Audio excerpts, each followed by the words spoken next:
नमस्कार, मैं डॉक्टर आनंद जयंत काले, कंसल्टेंट प्लास्टिक सर्जन और डायरेक्टर लेक सिटी हॉस्पिटल, फिर एक नए वीडियो के साथ आज आपके सामने उपस्थित हूँ।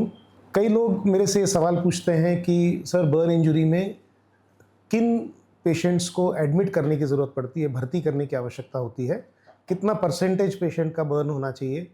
तो मेरा उसमें कहना ये होता है कि सिर्फ परसेंटेज एक क्राइटेरिया नहीं होता किसको भर्ती करना है और किसको नहीं। इस पे डिपेंड करता है कि किस प्रकार की इंजरी है।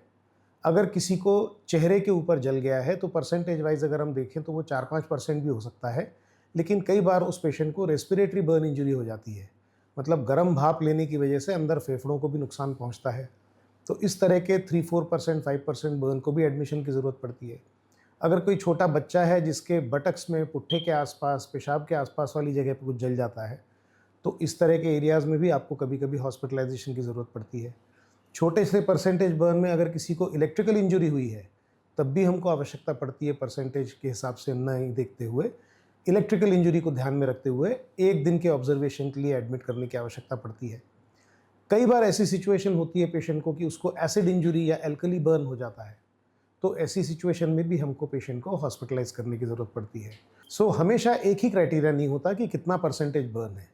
अगर हम एक्सटेंट ऑफ बर्न की बात करें, सपोज कोई फ्लेम बर्न हो जाए या स्कैल्ड इंजरी हो जाए, तो बच्चों में इवन 5-7% के आसपास भी हमको एडमिशन की आवश्यकता पड़ती है, और एडल्ट पेशेंट में अराउंड 15-20% बर्न के पेशेंट्स को भी हमको कई बार एडमिट करना पड़ता है। एसोसिएटेड चीज़ों को भी हमको ध्यान रखना पड़ता है कि अगर उस समय बर्न इंजरी के साथ पेशेंट गिर जाए, उसको साथ में एसोसिएटेड ट्रॉमा इंजरी हो जाए, तो उस सिचुएशन में भी हमको पेशेंट्स को एडमिट करना होता है। So there are multiple factors जिसके ऊपर डिसाइड करके हम लोग ये तय करते हैं कि इसमें हॉस्पिटलाइजेशन की आवश्यकता पेशेंट को है या नहीं है।